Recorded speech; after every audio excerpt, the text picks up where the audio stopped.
खुलुमबाय बेयो बड'लेण्ड इंखं टेलिभिजन दिनै 12 मार्च 2021 शुक्रबार खालि सानसेनि बरादखौ नोंथांमोननि खाथियाव लाबोदों आं सदानन्द दैमारिया।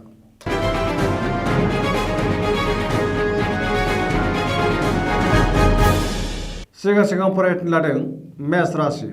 दिनैनि साना जोबोर मोजां।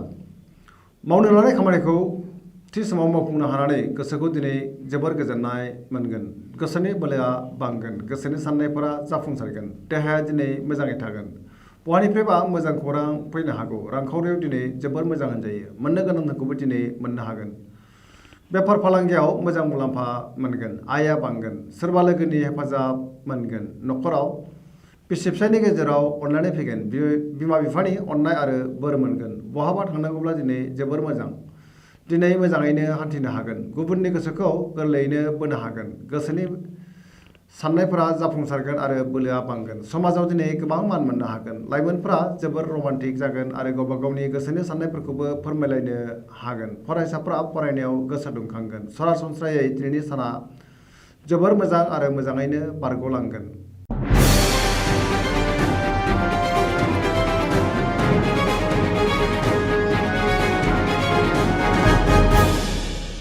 वृष राशि। दिनैनि साना बारा मोजां नङा। गोसोखौ जोबोर गुलाय गुजाय मोनगोन। गोसोनि बोलोआ लोरबां जागोन। मावनो लानाय खामानिखौ थि समाव मावफुंनो गोब्राब जागोन। समाजाव दिनै मान मोननो हागोन। रांखावरियाव जोबोर मोजां। मोननो गोनां धोनखौ दिनै मोननो हागोन। बेफार फालांगियाव मोजां मुलाम्फा मोनगोन। न'खराव बिसि फिसायनि गेजेराव अनलायनायनि आंखाल जागोन। एना एनि फैनो हागौ। देहाया दिनै मोजाङै थागोन। अब्लाबो जानाय लोंनायाव सांग्रां जानाया गाहाम। गुबुननि हेफाजाब मोननाय नङा। जायखि खामानि मावा मानो गोरलैयैनो मावफुंनो गोब्राब जागोन। लोगोफोरनि अनसायनाया बाङाय जागोन। गोसोनि बोलोआ लोरबां जागोन। गोदानै जायखि जाया खामानिखौ मावनो आखायाव लायैआनो गाहाम होनजायो। इयुननि थाखाय खहा जानो हागौ। सोरबा लोगोनिफ्राय गाज्रि खौरां फैनो हागौ। लाइमोनफोरनि गोसोआ दिनै जोबोर आला खाला जागोन।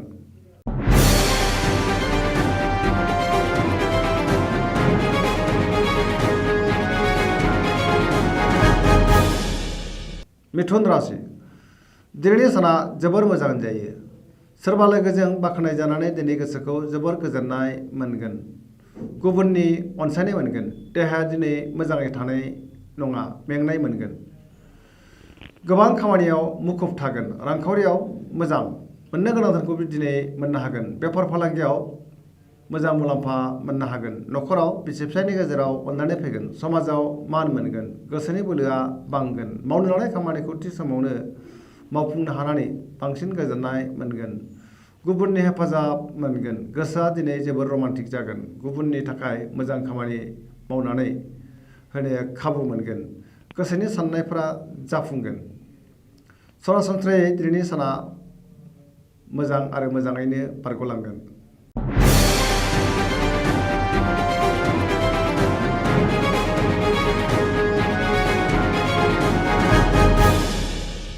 कर्कट राशि। दिनैनि साना बारा मोजां नङा। मावनो लानाय खामानिखौ थि समाव मावफुंनो गोब्राब जागोन। रांखावरियाव बारा मोजां नङा। नाङा फाङा खरसाया बांगोन। देहाया दिनै मोजाङै थागोन।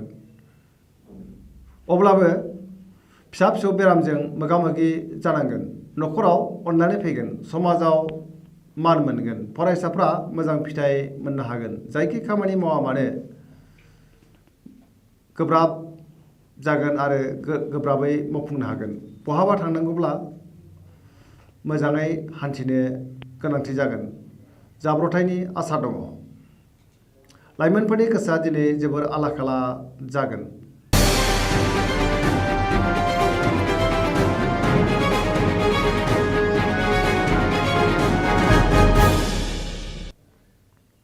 सिंह राशि। दिनैनि साना जोबोर मोजां। गोसोआव जोबोर गोजोननाय फैगोन। मावनो लानाय खामानिखौ थि समावनो मावफुंनो हानानै बांसिन गोजोनगोन। सोरबा लोगोनिफ्राय मोजां खौरां फैनो हागौ। रांखावरियाव जोबोर मोजां होनजायो। बेफार फालांगियावबो मोजां मुलाम्फा मोनगोन। गोसोनि साननायखौ गुबुननो फोरमायनो हागोन। न'खराव दिनै बिसि फिसायनि गेजेराव अनलायनाय फैगोन। बिदा फंबायजों मोजां सोमोन्दो थागोन। बिमा बिफानि अननाय आरो बोर मोनगोन, समाजाव मान मोनगोन, देहाया दिनै मोजाङै थागोन। अब्लाबो जानाय लोंनायाव सांग्रां जानाया गाहाम। माबा मोनसे बेसेन गोसा मुवा सोरजिनो हागोन, गोसोखौ दिनै जोबोर गोजोननाय मोनगोन। गोसोनि साननायफोरा जाफुंसारगोन, बयजोंबो गोरोबनो रोंगोन आरो अनसायजागोन। सरासनस्रायै दिनैनि साना जोबोर मोजां आरो मोजाङैनो बारग'लांगोन। लाइमोनफोरनि गोसोआ जोबोर रमान्टिक जागोन आरो गावबा गावनि गोसोनि साननायफोरखौबो फोरमायलायनो हागोन।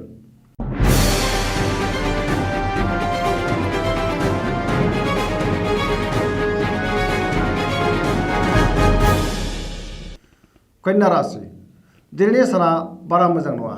गोसोखौ जोबोर उसुखुथु मोनगोन। गोसोआ जोबोर आला-खाला जागोन।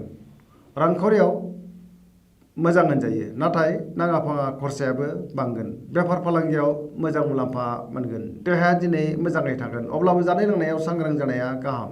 न'खराव बिसि-फिसायनि गेजेराव एना-एनि फैनो हागौ, सांग्रां जानाया गाहाम। गुबुननि गोसोखौ बोनो हानाय नङा, मोजां आरो गोग्गो साननो रोंनाय नङा। गोसोआव गियाननि आंखाल जागोन, नेगेटिभ एनार्जिनि गोहोम गोग्लैगोन। सरासनस्रायै दिनैनि साना बारा मोजां नङा आरो बेले-बेजेयैनो बारग'लांगोन।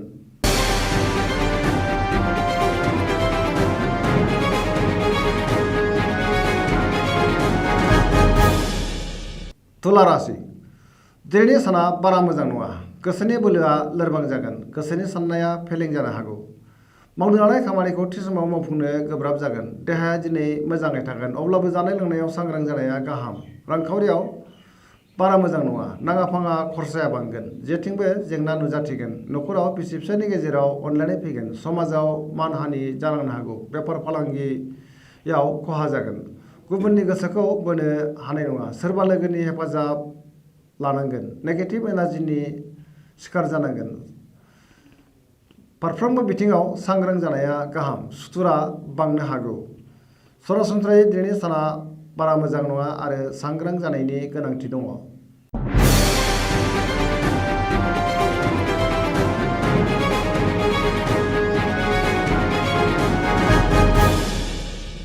वृश्चिक राशि, दिनैनि साना जोबोर मोजां। गोसोखौ जोबोर गोजोननाय मोनगोन। गोसोनि साननायफोरा जाफुंगोन, गोसोनि बोलोआ बांगोन। मावनो लानाय खामानिखौ थि समावनो मावफुंनो हानानै बांसिन गोजोननाय मोनगोन। सिगांनि बबेबा आद्रा खामानिखौ दिनै मावफुंजोबनो हागोन। समाजाव गोबां मान मोननो हागोन। न'खराव बिसि-फिसायनि गेजेराव अनलायनाय फैगोन, बिदा-फंबायजों मोजां सोमोन्दो थागोन। रांखावरियाव जोबोर मोजां, बेफार फालांगियावबो मोजां मुलाम्फा मोनगोन। देहाया दिनै मोजाङै थागोन, अब्लाबो जानाय लोंनायाव सांग्रां जानाया गाहाम। लाइमोनफोरनि गोसोआ दिनै जोबोर रमान्टिक जागोन आरो गावबा गावनि गोसोनि साननायफोरखौबो फोरमायलायनो हागोन। फरायसाफ्रा फरायनायाव गोसो दुंगोन आरो मोजां फिथाइ मोननोबो हागोन। सरासनस्रायै दिनैनि साना जोबोर मोजां आरो मोजाङैनो बारग'लांगोन।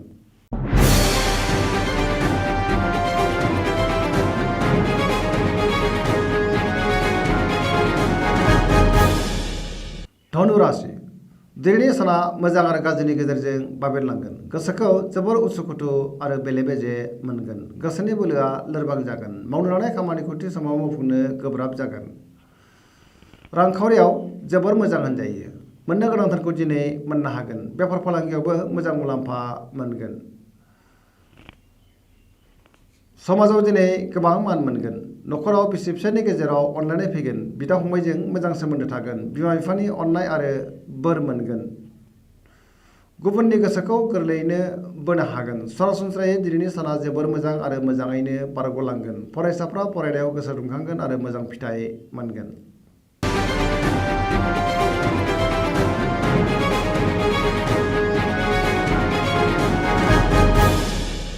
मकर राशि, दिनैनि साना जोबोर मोजां। गोसोनि साननायफोरा जाफुंगोन। मावनो लानाय खामानिखौ थि समावनो मावफुंनो हानानै बांसिन गोजोननाय मोनगोन। रांखावरियाव दिनै जोबोर मोजां होनजायो। बेफार फालांगियावबो मोजां मुलाम्फा मोननो हागोन। आरजिनाय धोनखौ दोनथुमनो हागोन।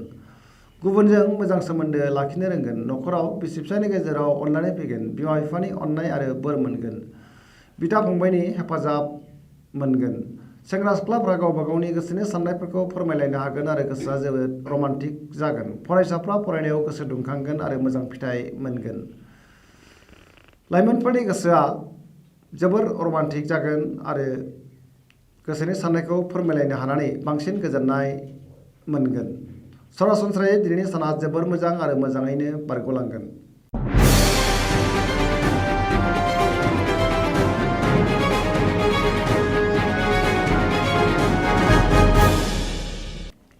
कुम्भ राशि दिनैनि साना जोबोर मोजां। सोरबा लोगोनिफ्राय मोजां खौरां मोननानै गोसोखौ जोबोर गोजोननाय मोनगोन। मावनो लानाय खामानिखौ थि समावनो मावफुंनो हागोन। बहानिफ्रायबा मोजां खौरां फैगोन। समाजाव दिनै गोबां मान मोननो हागोन। रांखावरियाव जोबोर मोजां होनजायो। बेफार फालांगियावबो मोजां मुलाम्फा मोनगोन। देहाया दिनै मोजाङै थागोन। अब्लाबो जानाय लोंनायाव सांग्रां जानाया गाहाम। न'खराव अननानै फैगोन। गुबुननि हेफाजाब मोनगोन। बिमा बिफानि अननाय आरो बोर मोनगोन। गुबुनजों मोजां सोमोन्दो लाखिनो रोंगोन। बयजोंबो मोजां मोनजागोन आरो अननाय मोनगोन। गोसोआ दिनै जोबोर रमान्टिक जागोन आरो गोसोनि साननायखौ फोरमायलायनोबो हागोन। फरायसाफ्रा मोजां फिथाइ मोननो हागोन।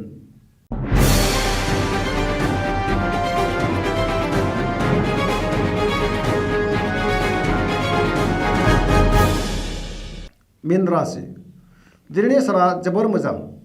गोसोआव मोजां आरो गोग्गो साननाय फैगोन। गोसोखौ दिनै जोबोर गोजोननाय मोनगोन। गोसोनि बोलोआ बांगोन। देहाया दिनै मोजाङै थागोन। रांखावरियाव जोबोर मोजां। बेफार फालांगियावबो मोजां मुलाम्फा मोनगोन। न'खराव अननानै फैगोन। सेंग्रा सिख्लाफ्रा गोसोखौ दिनै जोबोर रमान्टिक मोनगोन आरो गावबा गावनि गोसोनि साननायफोरखौबो फोरमायलायनो हागोन। फरायसाफ्रा फरायनायाव गोसो दुंखांगोन आरो मोजां फिथाइ मोननो हागोन।